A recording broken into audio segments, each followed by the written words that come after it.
There is instability in the Democratic Republic of Congo, and South African soldiers are dying in that war, and you never said anything about that. There is loss of life in South Sudan, but you had nothing to say about that. The BRICS Forum has been joined by additional countries such as Saudi Arabia, Ethiopia, Egypt, Argentina, Iran, and United Arab Emirates, and you never said anything about how South Africa should maximize these strategic relations to grow the economy.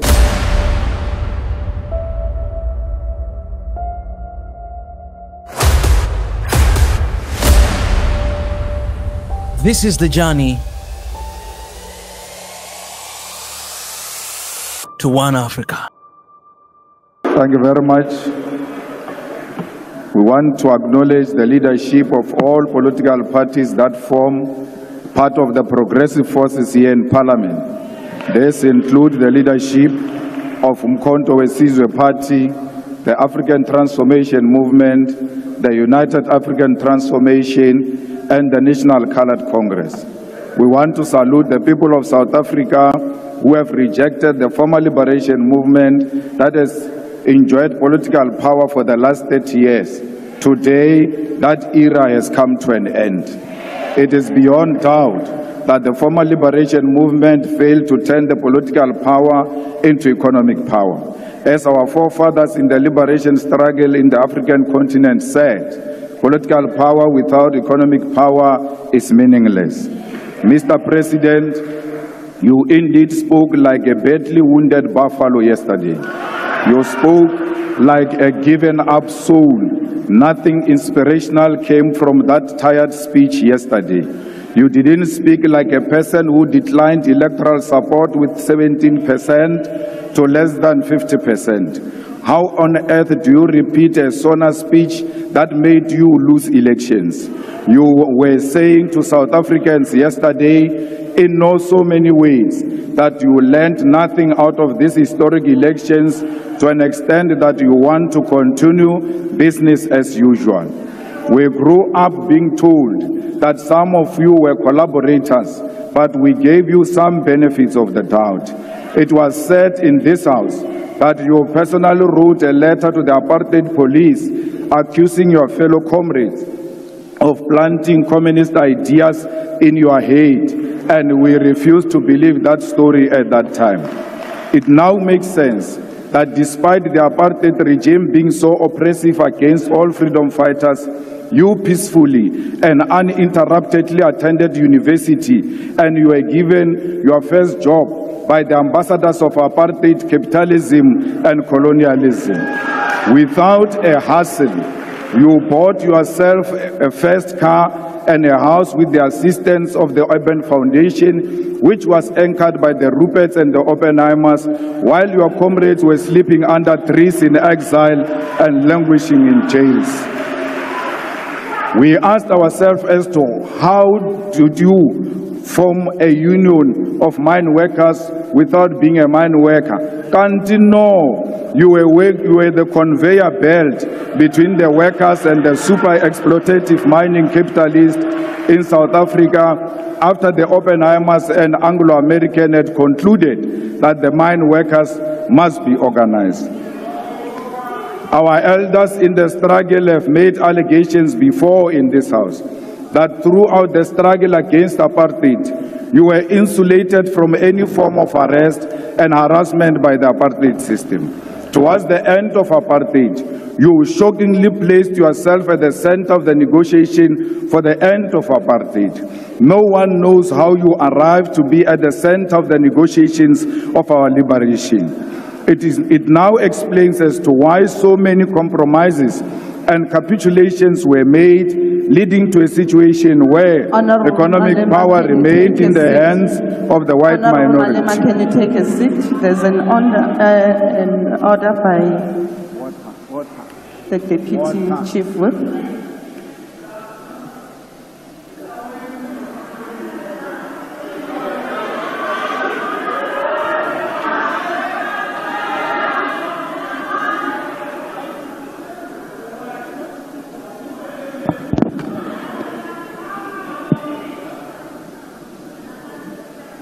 Honorable Honorable Chairperson of the NCOP, you instructed that the Honorable member, Honorable Malema, must sit down before I raise my point of order. Honorable House Chairperson, Honorable Chairperson of the NCOP, the Honorable Malema is casting aspersion on the President, on the persona of the President. Can he please bring in a substantive motion to support his statements that he's making in the House? Thank you. Thank you very much, Honorable Chief Whip. The order is sustained. Rules does make provision that if the member imputes improper motive against another member, you may do that by way of a motion, and therefore that has to be substantiated.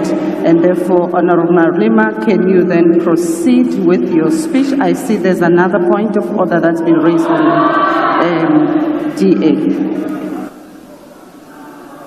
Withdraw what?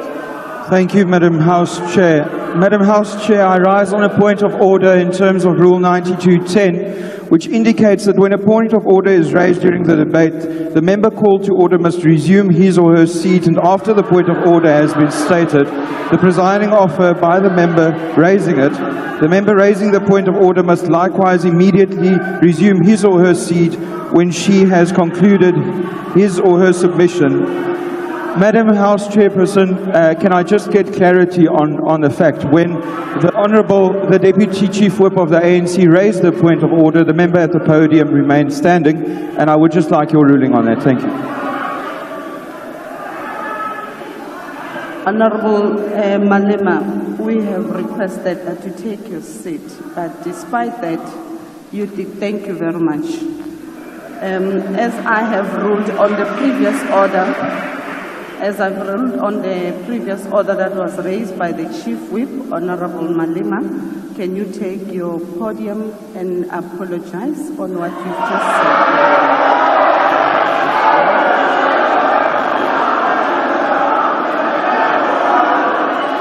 The order of the I must apologize for not sitting down. Can you take your seat, Honorable Malema? The order was raised with regards to casting aspersions on the President. Can I be allowed time, honorable members? I will then allow you space. Order, honorable members. The order was raised with regards to the honorable member casting aspersions on the President, and accordingly, honorable members, can you please take your seat? I have not recognized you, Honorable Shibambo. Can you please take your seat? I have not concluded.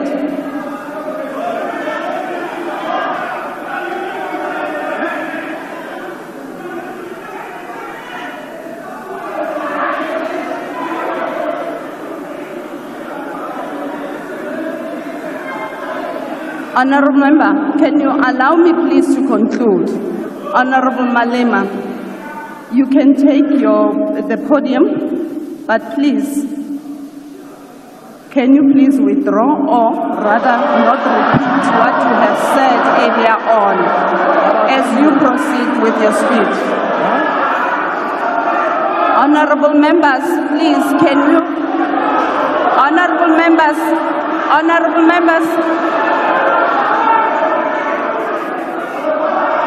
Honorable Malema, can you sit down? Honorable Shibambo.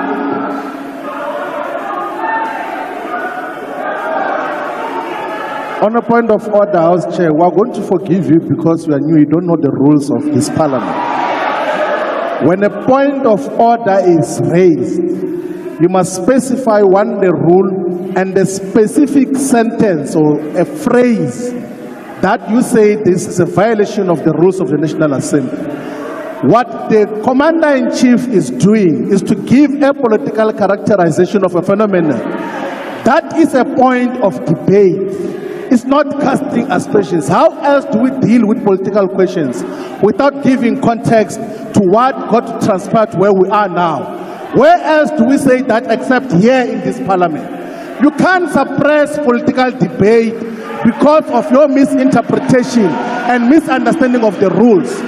Please allow the speech to finish. And then when we later on go to Rules Committee, we're going to illustrate to you with proper evidence when we're inducting you that the rules do not say what you are saying that you must withdraw.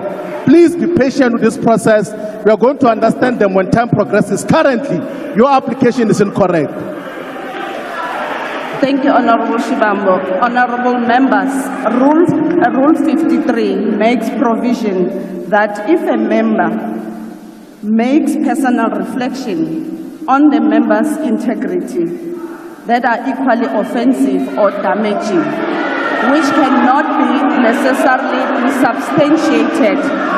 Therefore, that should be done by a way of a motion so that a member can substantiate what he's been saying. At this point in time, Honorable Malema has cast aspersion against the President, which needs to be substantiated accordingly, and therefore the order remains sustainable. Honorable Malema, as you proceed with your debate, can you kindly refrain from making such aspersion? Thank you very much. You may proceed. I must proceed. Thank you very much. It now explains as to why so many compromises and capitulations were made, leading to a situation where economic power remained in the hands of the white minority, leaving black people with meaningless political power. We can today confirm that it was pure infiltration by forces of darkness. When it was clear President Mandela is not going to make you the first deputy president of the democratically elected South African government in 1994, you threw tantrums and even boycotted his inauguration.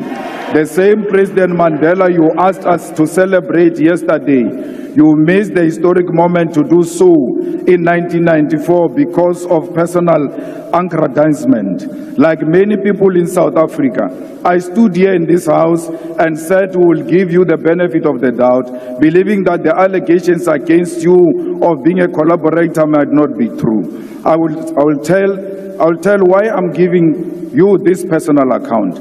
It is necessitated by your activities, actions, and decisions over the past weeks since the electoral defeat of the former liberation movement, which demonstrated clearly that in the battle against neo-apartheid and neo-colonialism, you chose the side of the oppressor like you did in the past, yet pretending to be with us, the oppressed people.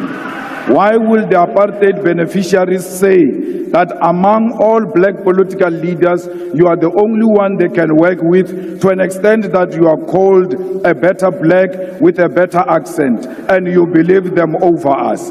They call us criminals who must be arrested, whether we have committed any crime or not, because we disagree with them politically, and you believe them over us. Your own brothers and sisters who come from Shawela and Venda with you are today looked down because of you.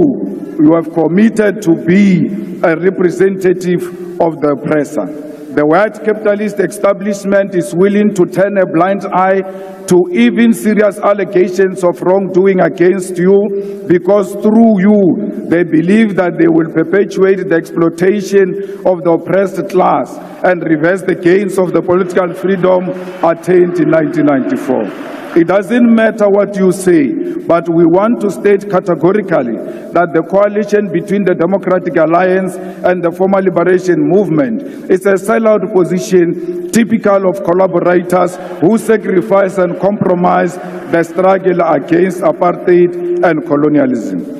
White minority arrogance has increased under your term of office. You should have seen them yesterday when you were speaking. It was like you are a true Tabaneka Koko Helen Zille. You boldly take these counter-revolutionary and reactionary decisions because you know you have a full protection of white capitalist establishment. All the things you said yesterday are meaningless because they are exactly what you said in the 6 State of the Nation addresses you have given since you became president in 2018. None of the commitments you made during this State of the Nation addresses have been met. You state here that the vision you are operating under is still the National Development Plan Vision 2030, whose targets have never been met and will never be met. The NDP had targeted to create a certain number of jobs, but joblessness has increased. The NDP target was to reduce unemployment by 14% in 2020, but today unemployment is 32.9% and more than 12 million people are jobless. Even if you meet the target tomorrow of achieving 14% unemployment, the fact of the matter is you miss the target here.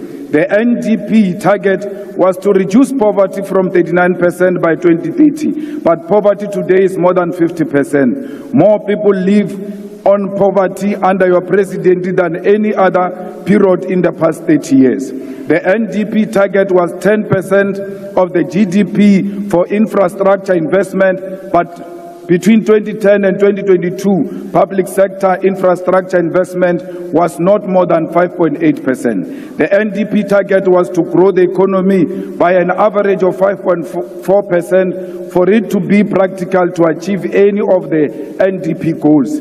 But in the past 10 years, the economy has not grown by more than 2%. Mr. President, yesterday you shocked all of us and will never recover from that shock. You said nothing about international relations while we are living in a world defined by shifting global balance of forces. The West, under the guidance and protection of the United States of America, is agitating for a world war, which will be defined by recolonization of the African continent and the global South. And you never said anything about that. There is an ongoing aggressive war by apartheid Israel over Palestine, and you never said anything about that because your coalition partners are all fanatics of a Zionist apartheid Israel. Shame on you that you said nothing about the genocide committed right in front of us because Ramaphosa. You chose glory over the dying children and women of Palestine because you are scared to offend your coalition partners. President Mandela, a close friend of President Arafat, who you said we must celebrate yesterday, should be turning in his grave. The trade embargo against Cuba is still intact, and despite the fact that Cuba played a role in the struggle against apartheid, you never said anything about that. There is instability in the Democratic Republic of Congo, and South African soldiers are dying in that war, and you never said anything about that. There is a real threat of instability in the entire SADC region, and you never said anything about that. There is loss of life in South Sudan, but you had nothing to say about that. The BRICS Forum has been joined by additional countries such as Saudi Arabia, Ethiopia, Egypt, Argentina, Iran, and United Arab Emirates, and you never said anything about how South Africa should maximize these strategic relations to grow the economy. The North Atlantic Treaty Organization, NATO, is agitating for a world war through its admission of Ukraine into NATO alliance, and you never said anything about that. This is happening while South Africa has discovered strategic oil and gas natural resources, which in itself, Minister Mantashe, is a cause for global security. But your president said nothing about that. Even if the global balance of forces does not matter to you, there is nothing tangible you said about the high levels of crime happening in South Africa. In the past year, South Africa had more than 27,000 murder cases, and you never said anything about that. Are we being handed over to the imperialist takeover as South Africa? Mr. President, there are more than 300,000 students who have passed and attained their certificates, diplomas and degrees, but all universities and universities of technology, huge amounts of money. We must cancel student debt and introduce free decolonized education now. You claim to have created 2 million jobs through your presidential employment stimulus, but there are no additional 2 million jobs that were created since you took office in 2018. And if you want to argue this point, go and argue with Stats SA. Another issue we need to highlight is that Kusile Power Station added an additional 800 megawatt into national grid 2 weeks ago. You never mentioned anything about that. Instead, you chose to mention 256 megawatt of unreliable energy by independent power producers, which was plugged into the grid in the Northwest Province. This is an evidence that in addition of selling fictional buffaloes at Palapala, you are also a salesperson for independent power producers. These independent power producers were at the center of why South Africa experienced perennial load shedding for years until 2 months before the elections. The land which our people desperately needed for human settlement, agriculture, public service and business was left in the hands of the oppressors. Our people were told about willing buyer, willing seller, in a situation where violence and genocide were used to learn dispossession of the Khoi, the San and all indigenous people of our country. We will amend Section 25 of the Constitution in our lifetime to allow expropriation of land without compensation. South Africa, our country is being traded. We, the progressive forces, need to constitute an alternative radical agenda. Let us do everything in our power to rescue our country from being traded on a silver platter. We call on all workers' movement, civil society, religious leaders, and traditional leaders to reject this grand coalition led by DA under the pretense of the so-called government of national unity. We, as the EFF, will not form part of a factional and a decoy of the so-called national dialogue, which happens after the government has already committed budgets and programs to this agenda. We are not in the business of talk shows. We are in an agenda to realize through economic emancipation of our people, and no matter what it takes, we will never associate with the collaborators and the sellout agenda of the establishment. Nonyana paku paku ibiale ile tiye are chushike maru a utla bosile motho wa o ba le matric wo asankang aba subjected to a peer review comes here and calls us VBS looters. I understand the mind of a rat will not comprehend that is actually sitting with VBS looters themselves in the government of national unity. The same matriculant is a beneficiary of the loot of 20 billion of STANBIC that was invested by public investment, by PIC. No amount of nonsensical threats of arrest can silence us. Not even death can silence us, because Mama Winnie Madikizela Mandela's voice has multiplied. Ours is a generational mission. We shall overcome. Victory is certain. We want to tell you now, your days are numbered. Thank you very much.